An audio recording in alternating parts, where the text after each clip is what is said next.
어느 인디언 마을에 지혜롭기로 소문난 노추장이 있었습니다. 그 마을 사람들은 인생의 문제나 고민이 생기면 언제나 이 노인들을 찾아가 조언을 듣곤 했습니다.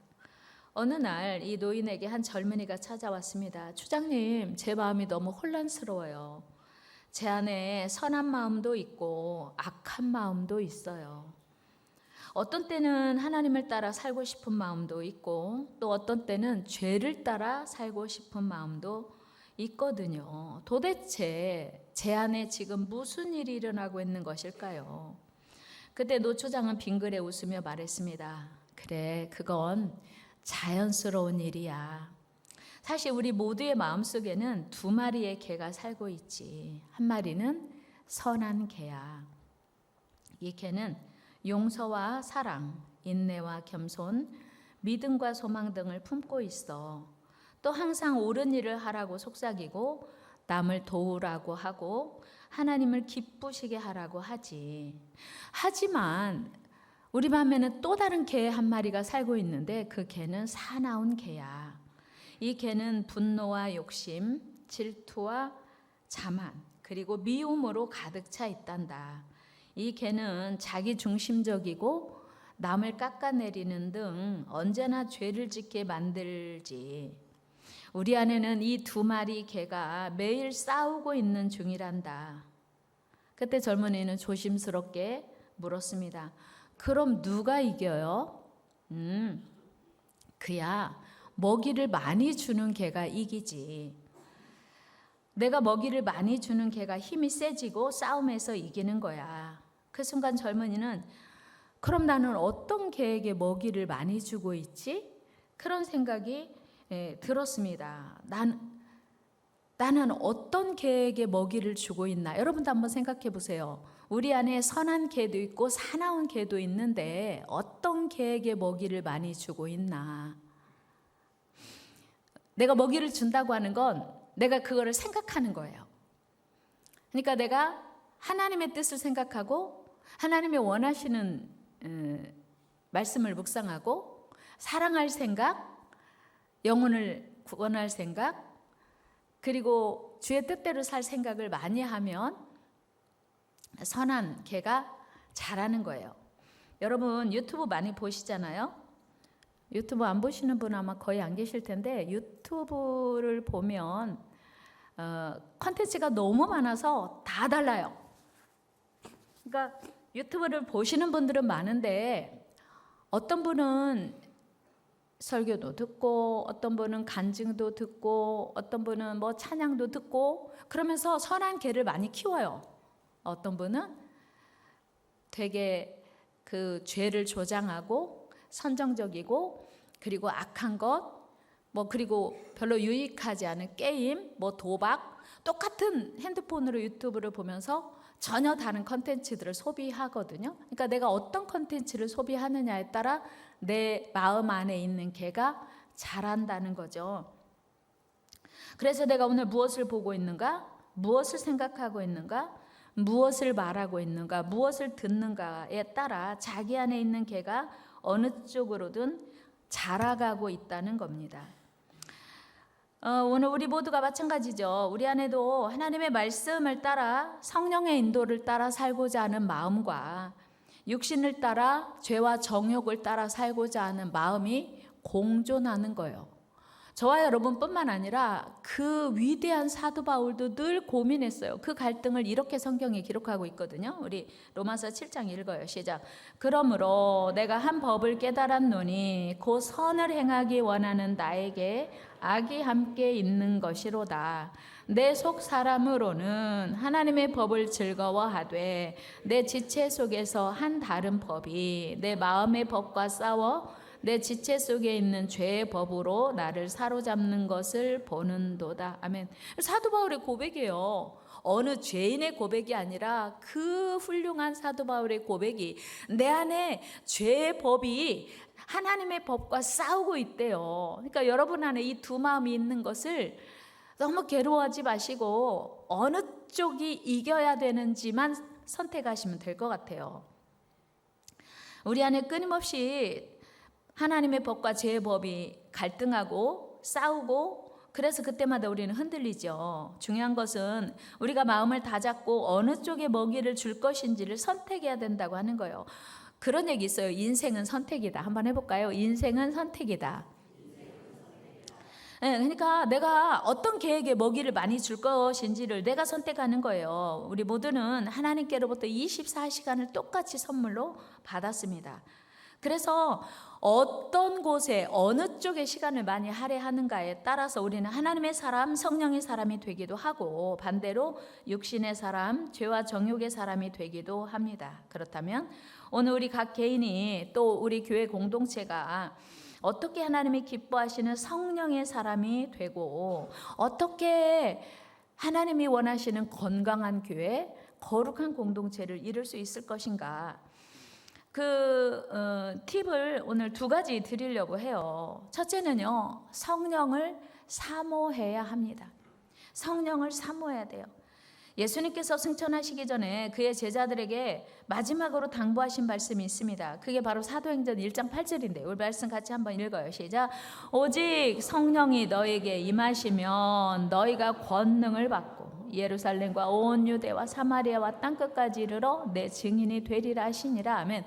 예수님이 마지막 승천하시기 전에 당부하신 말씀이 이 말씀이에요. 그러니까 얼마나 중요한 말씀이고 얼마나 간절히 하셨겠어요. 그런데 이 말씀의 시작이 전제 조건이 뭐냐면 방점을 어디 찍느냐가 다르긴 하지만 오직 성령이 너에게 임하시면이거든요. 그러니까 우리가 예루살렘에서 전도하고 유대와 사마리아와 땅끝까지 전도하고 복음 전하는 거 중요한데 정말 중요한 건 오직 성령이 너에게 임하시면이에요. 이게 전제 조건이거든요.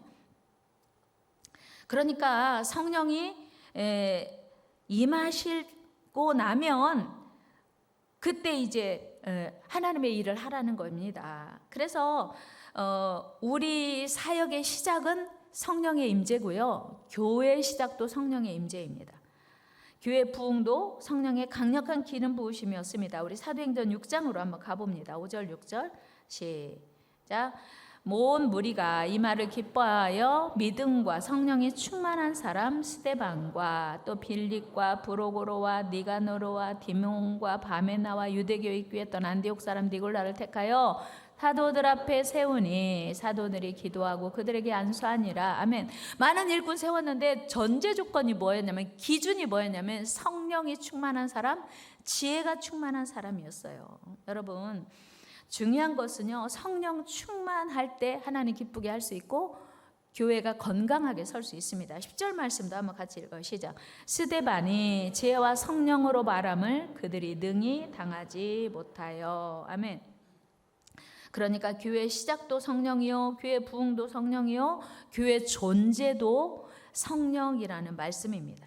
오늘 본문에서 사도 바울은 그리스도의 영, 곧 성령을 모신 사람만 하나님의 자녀래요. 왜요? 하나님의 영이 아니고서는 타락한 우리 인성이 아무리 고상한 생각을 하고 아무리 정말 그 멋진 생각을 해도 그 뜻이 하나님의 원수가 된다고 하거든요. 또한 성령이 아니고서는 하나님의 뜻에 순종할 수도 없고 하나님을 기쁘시게 하지도 못하기 때문이에요. 우리 로마서 8장 7절 말씀 읽습니다. 시작. 육신의 생각은 하나님과 원수가 되나니 이는 하나님의 법에 굴복하지 아니할 뿐 아니라 할 수도 없습니다. 육신에 있는 자들은 하나님을 기쁘시게 할 수 없느니라. 아멘. 대단히 중요한 말씀이에요. 그래서 우리가 육신에 있느냐 영에 있느냐, 우리가 세상에 사는 동안 육신을 가지고 살지만 우리가 어느 쪽에 더 속해 사느냐는 대단히 중요합니다.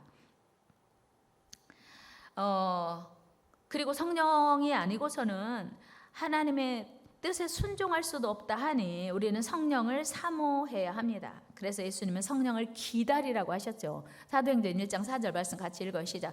사도와 함께 모이사 그들에게 분부하여 이르시되 예루살렘을 떠나지 말고 내게서 들은 바 아버지께서 약속하신 것을 기다리라. 기다리래요. 성령을 기다리라. 아버지 약속하신 게 뭐예요? 성령을 주리라 하셨으니 그걸 기다리래요. 여러분 성령 기다리십니까? 오늘 이 시간에도 성령이 우리에게 임하시기를 기다리시기를 축복합니다. 그리고 예수님 말씀대로 간절히 성령을 기다렸더니 사도들에게 성령이 임했습니다. 우리 사도행전 2장으로 가봅니다. 시작. 오순절날이 이미 이르매 그들이 다 같이 한 곳에 모였더니 호련히 하늘로부터 급하고 강한 바람 같은 소리가 있어 그들이 앉은 온 집에 가득하며 마치 불의 혀처럼 갈라지는 것들이 그들에게 보여 각 사람 위에 하나씩 임하여 있더니 그들이 다 성령의 충만함을 받고 성령이 말하게 하심을 따라 다른 언어들로 말하기를 시작하니라. 아멘. 그러니까 예수님이 그 승천하시기 전에 분부하신 게 있어요. 부탁하신 게 있어요. 땅끝까지 증인되라고 하는데 언제까지? 성령이 임할 때까지는 기다려라 했어요. 그래서 그들이 다 같이 한 곳에 모여서 기다렸더니 성령이 임했고 그때부터 폭발적으로 교회가 부흥하기 시작한 겁니다. 이후에도 성령을 간절히 기다리던 이방인 고넬료도 성령을 받았습니다. 성령은 기다리면 주세요. 사도행전 10장 가볼까요? 시작. 베드로가 이 말을 할 때에 성령이 말씀 듣는 모든 사람에게 내려오시니 베드로와 함께 온 할례 받은 신자들이 이방인들에게도 성령 부어주심으로 말미암아 놀라니. 아멘. 여러분, 성령은요 사모하는 사람에게 와요. 여러분 캄보디아 사건을 여러분 보시면서 너무 놀랍지 않습니까? 저들은요 무례하고요 비인격적이에요. 원하지도 않는데 강제로 감금하고 나가겠다고 해도 못 나가게 압박하고 구속하고 그리고 고문하고 막 이러잖아요. 성령은 인격신이어서 기다리지 않으면 사모하지 않으면 오지 않습니다.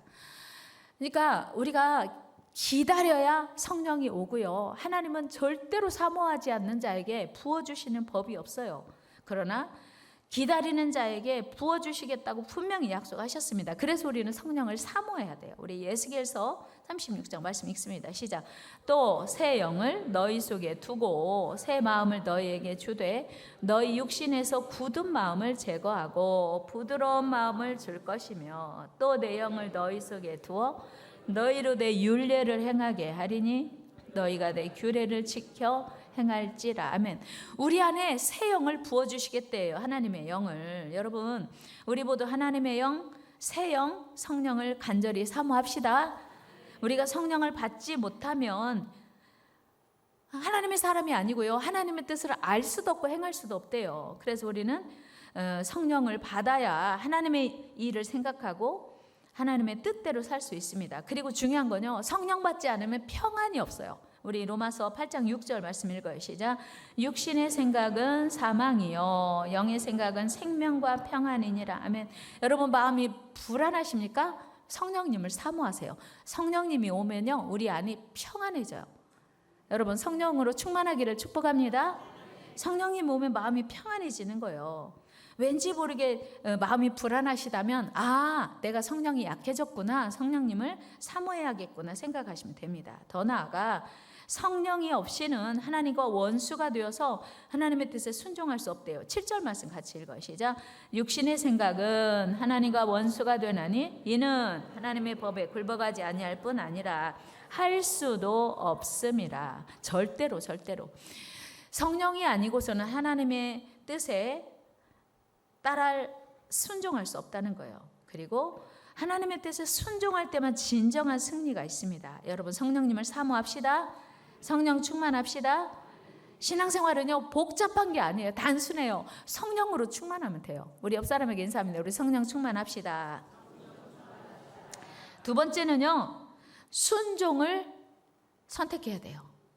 우리가 건강한 교회, 건강한 성도가 되기 위해서는 하나님 뜻을 알았으면 그냥 순종하면 됩니다. 건강한 교회와 건강한 가정, 또 건강한 교회, 공동체의 가장 큰 장점은요 오직 순종이에요.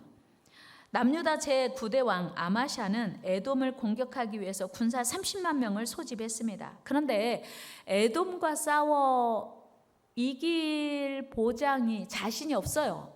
그래서 30만 명이 너무 부족하다 생각해서 북이스라엘에게 용병을 요청했습니다. 은 100달란트로 이제 10만 명을 고용했어요. 우리 역대하 25장 7절 말씀 같이 읽어요. 시작. 어떤 사람이 아마샤에게 나와서 이르되 왕이여 이스라엘 군대를 왕과 함께 가게 하지 마옵소서. 여호와께서는 이스라엘 곧 온 에브라임 자손과 함께하지 아니하시나니. 이 남유다 왕 아마샤가요 이제 에돔과 전쟁하려고 하니까 부족한 거예요. 자신이 없어요. 그래서 북이스라엘 용병을 10만 명을 은 100달란트 주고 고용합니다. 6절 말씀 같이 읽어요. 시작. 은 100달란트로 이스라엘 나라에서 큰 용사 10만 명을 고용하였더니. 그런데 하나님의 사람이 와가지고 왕이시여 하나님이 기뻐하시지 않습니다. 북이스라엘과 싸우면 같이 전쟁터에 나가면 하나님이 안 도와주신답니다. 그렇게 하나님의 선지자가 말하는 거예요. 순종하기 쉬워요, 어려워요? 얼마 주고 샀는데? 얼마인지 몰라서 여러분들이 지금 표정이 이러신 거예요. 은 한 달란트가 34kg. 은 한 달란트가 몇 킬로? 34kg. 쌀 요즘 가장 큰 포장이 얼마죠? 20kg. 쉽게 들어요, 못 들어요? 못 들어요. 20kg 무거워요. 근데 34kg. 더 중요한 건요, 34kg의 가치가 얼마냐면 한 달란트가 120명의 하루 품삯이에요. 노동자 120명의 하루 품삯이 한 달란트예요. 은 한 달란트. 그런데 120명이니까 120만 명의 품삯인 거예요. 어마어마한 돈이죠. 그러니 은 100달란트를 주고 산 이스라엘 용병을 돌려보내기가 쉽다, 어렵다? 어렵죠. 돈 아깝죠. 하나님, 그래도 제가 돈을 얼마나 많이, 그냥 돌려보내 공짜로? 지금 에돔과 싸우려고 용병을 고용을 했는데 아무리 하나님의 명령이지만 순종하기 어려운 일들이 있잖아요. 여러분 신앙생활 하다 보면 그래요, 안 그래요? 아무리 하나님의 명령이지만 그건 좀 순종하기 어려워 이럴 때 있잖아요. 아마샤가 딱 그거예요. 그래서 엄청 고민을 합니다. 역대하 25장 8절 말씀 한번 같이 읽어볼까요? 왕이 만일 가시거든 힘써 싸우소서. 하나님이 왕을 적군 앞에 엎드러지게 하시리이다. 하나님은 능히 돕기도 하시고 능히 패하게도 하시나이다. 아니, 이게 무슨 얘기냐면 왕이 지금 갈등하고 고민하니까 하나님의 사람이 말하는 거예요. 용병 북이스라엘 군대 10만 명과 가고 싶으면 가세요. 근데 왕이 가면 100% 져요. 그래서 적군 앞에 엎드러질 거예요. 하나님이 이기게도 하시고 하나님이 패하게도 하시는데 알아서 하세요. 여러분 같으면 어떻게 하실 것 같아요?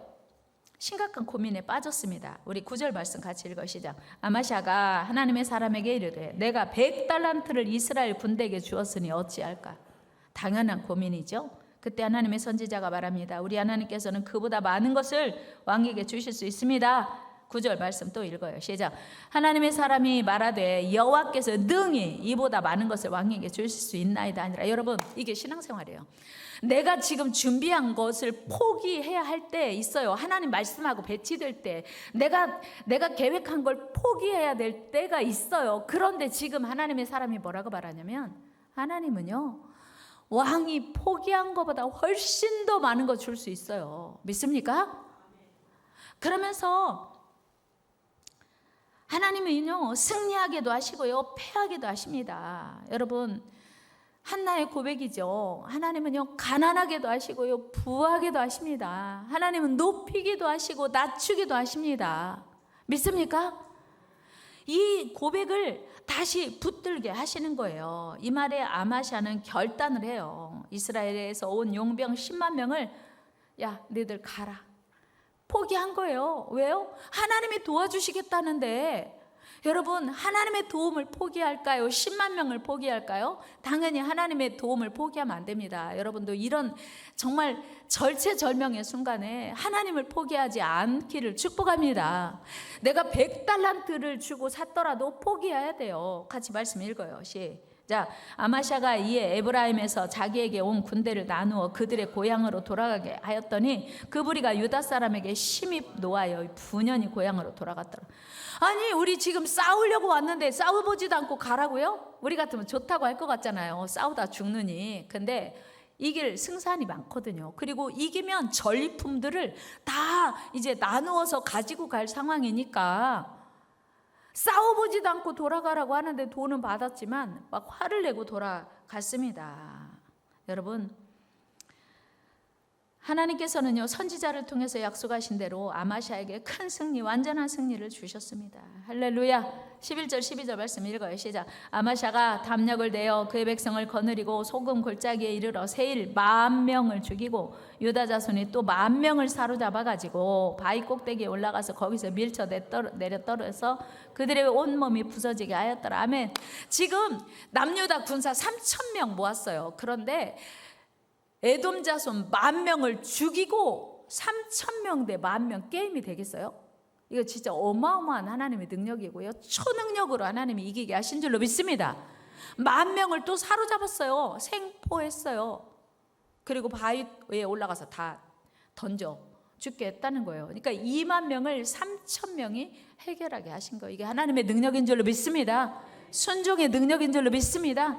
순종이 기적을 일으키는 거예요. 여러분, 우리도 순종해야 돼요. 순종. 그런데 성령이 없이는 순종이 안 됩니다. 왜? 내가 더 똑똑하거든. 내가 더 지혜롭거든요. 내 생각이 옳거든요. 그런데요, 놀랍게도 하나님 말씀에 순종할 때 능력이 나타나요. 다 같이 순종은 능력입니다. 순종은 기적입니다. 그렇습니다. 하나님께 순종하면 우리 삶에 큰 승리, 큰 능력이 있는 줄로 믿습니다. 순종합시다. 물론 우리가 하나님 말씀에 순종하는 것은 때로 엄청난 손해를 보는 것 같고 엄청난 희생을 해야 할 때가 있습니다. 그러나 하나님께 순종하기만 하면 반드시 마침내 놀라운 은혜, 놀라운 승리를 주십니다. 할렐루야. 여러분, 우리 모두 순종하기 위해서 성령 충만해가요. 그러기 위해서 하나님을 사모해야 되고요. 하나님을 가까이 해야 돼요. 하나님과 멀어지면 안 됩니다. 하나님과 화목해야 돼요. 내가 뭔가 불순종하려고 할 때 내가 하나님과 가깝잖아요. 하나님과 화목하잖아요. 그러면 야, 너 그거 옳은 일이야? 그거 맞아? 이렇게 성령님이 깨우쳐 주시거든요. 성령님과 화목하고 가까우면요, 죄송해요 하나님, 제가 잘못 생각했어요. 바로 돌이킬 수 있어요. 그래서 우리 외웠잖아요. 욥기서 22장 21절 다 같이. 안 나오네요. 오, 감사해요. 시작. 너는 하나님과 화목하고 평안하라. 그리하면 복이 되게 임하리라. 아멘. 우리가 죄와 가까워지다가도 하나님과 화목한 사람은요, 야, 너 그거 하면 안 되잖아. 돌이켜라. 포기해. 하나님 이거 다 한 건데요, 포기하라고요? 그래, 내가 도와줄 거야. 어쩔 수 없이 마음에 내키지 않아도 순종하게 되는 거예요. 그러나 순종이 능력인 줄로 믿습니다. 그러기 위해서 우리는 하나님과 가까워야 돼요. 화목해야 돼요. 때로 손해가 되고 어리석어 보이는 일이라도 하나님 말씀대로 성령의 인도대로 순종하면 놀라운 복이 임합니다. 우리 누가복음 9장 24절 예수님의 말씀 읽습니다. 시작. 누구든지 제 목숨을 구원하고자 하면 잃을 것이요 누구든지 나를 위하여 제 목숨을 잃으면 구원하리라. 아멘. 할렐루야. 여러분, 죽고자 하는 자는 산다니까요. 예수님을 위해서, 교회를 위해서, 하나님을 위해서 내가 죽고자 하면, 희생하고 포기하고 헌신하면, 내 자존심 다 내려놓으면 하나님이 살게 하시는 놀라운 역사가 있다는 거예요. 여러분, 이 말씀이 여러분들 안에 믿어지는 은혜가 있기를 축복합니다. 오늘 이 시간 생각해 보세요. 여러분 안에 주의 영이 계십니까? 하나님의 인도하심을 기쁘게 순종하십니까? 그렇게 되기를 축복합니다. 우리가 예수님을 오래 믿어도 참된 그리스도인으로 살지 못하는 이유가 무엇입니까? 바로 성령 충만하지 못하기 때문이에요. 성령 충만하지 않으면 내 인생의 주도권을 내가 가져요. 다시 생각해보면 내일 일도 우리는 알 수 없는데 내가 내 인생을 좌지우지하려고 하니 얼마나 위험하고 불안합니까? 그런데 성령 충만하면 다 내려놓게 돼요. 주여, 내 계획도 이것이 무슨 소용입니까? 내 계획이 완전하지 않습니다. 그래서 내 삶의 주도권을 하나님께 드릴 수 있습니다. 그리고 하나님께 순종할 수 있어요. 여러분, 첨단 과학이 발달되고 앞으로요, 수술 가장 잘하는 의사는요, 아마 로봇이 될 거라고 예상하거든요. 사람이 아니라 로봇이 수술을 더 잘하게 되는 가장 탁월한 의사가 될 거래요. 그렇게 과학이 발달한, 의학이 발달한 세상에 우리가 살고 있어도 여전히 우리 삶의 주인은 하나님이어야 돼요. 그런데 요즘에 젊은이들이요, 챗GPT에게 물어본대요. 나 어떻게 해야 돼? 어디에 투자해야 돼? 챗GPT한테 물어보고 챗GPT가 말하는 대로 행동하는 사람 많대요. 걔는 영혼이 없어요. 챗GPT한테 물어보면 때로는요, 좋은 질문이야. 지가 뭐라고요? 우리한테 그렇게 공감해 준다니까요. 좋은 질문이야. 내가 알려줄게. 뭐 이렇게 얘기를 해요. 그러나 그 안에 영혼 없어요. 챗GPT가 지혜로워서 우리에게 좋은 가이드라인을 줄 수 있을지는 몰라도 그 안에 영혼 없어요. 진정한 승리는 하나님 안에만 있는 줄로 믿습니다. 21세기를 살아가는 우리 성도들도 챗GPT보다 더 탁월하신 하나님이 우리의 삶의 주인이 되어야 할 줄로 믿습니다. 우리 교회 주인이 하나님이어야 될 줄로 믿습니다. 여러분, 우리 교회를 이 땅에 세우신 분이 누굽니까? 하나님이십니다. 우리 교회가 이 땅에 존재하는 이유가 무엇입니까? 그것은 바로 하나님의 기대, 하나님의 소원을 이루어드리기 위함이에요. 오늘 우리 찬양했지요. 기대. 너를 통해 하실 일 기대해. 저희 찬양 지난주에 이렇게 찬양팀 연습하는데 마음이 막 뛰더라고요. 하나님이 우리를 향해서 기대하고 계신데요. 옆 사람에게 인사해요. 하나님이 당신에게 기대하고 계십니다. 하나님이 우리를 향해서 놀라운 일을 행하실 기대하고 있어요. 제가 이렇게 부족한데요? 그럼요. 제가 이렇게 연약한데요? 그럼요. 우리는 부족하고 연약하지만 하나님의 은혜로 채우셔서 우리를 세워가실 줄로 믿습니다. 아멘. 우리 장로님 기도하신 것처럼 우리는 때로 실수하고 넘어지고 때로는 자빠져도 하나님이 연약한 우리를, 넘어진 우리를, 실패한 우리를 세우셔서 놀라운 일을 행하실 줄로 믿습니다. 그래서 우리가 신앙생활을 하는 거예요. 여러분, 우리가 이 땅에 존재하는 이유, 하나님의 기대, 하나님의 소원을 이루어드리기 위함입니다. 하나님의 기대, 하나님의 소원이 무엇입니까? 그것은 바로 하나님 나라 확장입니다. 개인적으로는 불신자들에게 복음을 전하는 전도요, 교회적으로는 땅끝까지 복음 전하라는 선교입니다. 돌이켜보니 우리 교회가 여기까지 오는 동안 진짜 많은 교회를 협력했고요. 필리핀에도 교회를 많이 세웠고, 베트남에도 교회 세웠고, 필리핀에 선교센터를 세우는데 우리 교회가 어마어마하게 많이 헌신했어요. 여러분들이 다 피와 땀과 눈물, 우리가 정말 성전 건축 부채가 이제 진짜 95% 상환하고 5% 남았음에도 불구하고 베트남에도 교회를 지었고요. 필리핀에 선교센터를 짓는데 우리 교회가 대단히 많이 기여했습니다. 감사합니다. 하나님의 은혜인 줄로 믿습니다. 여러분들의 헌신인 줄로 믿습니다. 그리고 지금도 많은 선교사님들과 연대하면서 후원하고 같이 협력하고 사역하고 있습니다.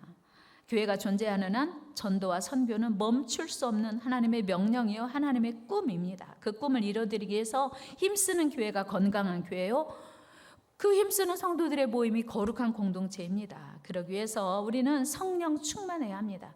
성령 충만하기 위해서 우리는 초대교회 성도들처럼 매일 기도해야 돼요. 매일 기도. 기도는 아무리 강조해도 지나치지 않아요. 하나님이 너 왜 이렇게 많이 기도해? 하시지 않아요. 절대로. 우리 그날까지 기도합시다. 하나님이 너 너무 기도를 많이 해서 내가 귀찮다 할 만큼 열심히 기도하는 저 여러분 되기를 축복합니다. 그리고 하나님의 말씀을 매일 묵상하고 암송하며 그 말씀대로 순종해야 돼요. 우리 안에 있는 악한 개가 자라지 못하도록, 우리 안에 있는 선한 개가 날마다 무럭무럭 자라도록, 그래서 우리가 건강한 모임이 되고 건강한 교회가 되고 거룩한 공동체가 되도록. 여러분, 성령 충만 없이는 구원도 없어요. 축복도 없어요. 순종도 없습니다. 삶의 승리도 없습니다. 교회란 성령 충만한 공동체입니다. 교회는 성령으로 시작되었고 성령으로 부흥성장되었고 지금도 건강한 교회는 여전히 성령으로 유지되고 세워집니다.